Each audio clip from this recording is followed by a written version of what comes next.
ठाकुर का कुआं।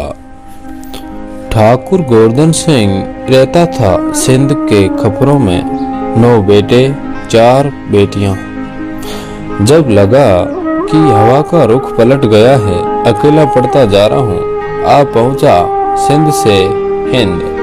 सैकड़ों गाय, ऊंट, भेड़, बकरी, सूखी तड़ाई, कब तक दूसरों के भरोसे रहना। विचार किया कुआं खोदने का। जाड़ वाली डेहरी में चौथ का धूप किया, आखा जोया, सुगन विचारा और जेठ की 11 को खुदाई शुरू की। 2 बेटे खोदते थे तो 2 बेटे खींचते थे। अभी 8 पुरुष ही खोदा था कि कुआं ढह गया। हीरा वीरा दब गया। खेजड़ जैसे पाले पोसे 2 कुंवर जिंदा दफन हो गए। लाशें निकाली, दाह संस्कार किया। 12 दिन बिताकर फिर से खुदाई शुरू की। इस बार चिमिया मेघवाल को बुलाया। एक ऊंट से मिट्टी, दूजे से पखाल, तीजे से बाहुलपुर की पक्की ईंटों की ढुलाई शुरू की।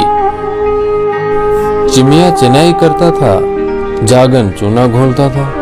तेजा और भूरा केण भरते थे, सतिया और बुलाहा खींचते थे। 21 पुरुष पर घिया आया। 42 पुरुष पर खुदाई चल रही थी। अचानक केन टूटी, भूरे की कमर टूट गई। माचे पर डालकर घर ले आए।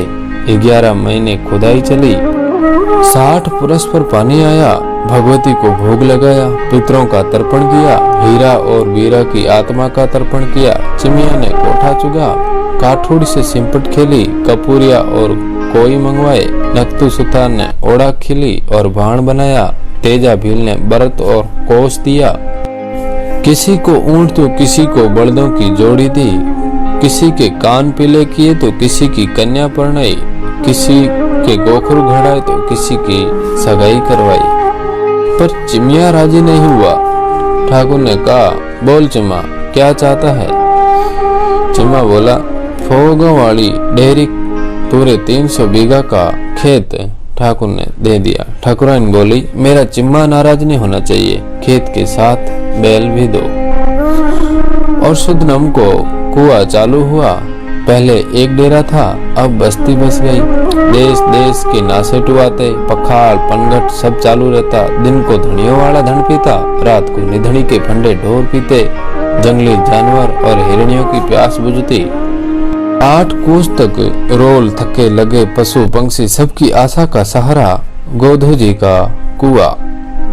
मंगनियार हीरा वीरा के झोरावे गाते। चारपाई पर पड़े हुए भूरे की आंखें गीली हो जाती। ठाकुर आंखों से अंधा भी आए गए की सार संभाल करता। डेयरी में कोस की धमक गूंजती। खीली के लिए गोसी की हुंकार होती। घिरनी की चपड़सों 4 कोस तक सुनाई देती। ऊंटों के बग धमकते, खिज का हुबाड़ उठता। तपेलों में खीर महकती, चिलम के धुएं उठते। खेजड़ के नीचे चहल पहल। दूर दूर के यात्री अपनी कथाएं कहते, दिन तोड़ते, हिसाब करते, पंचायतियां होती।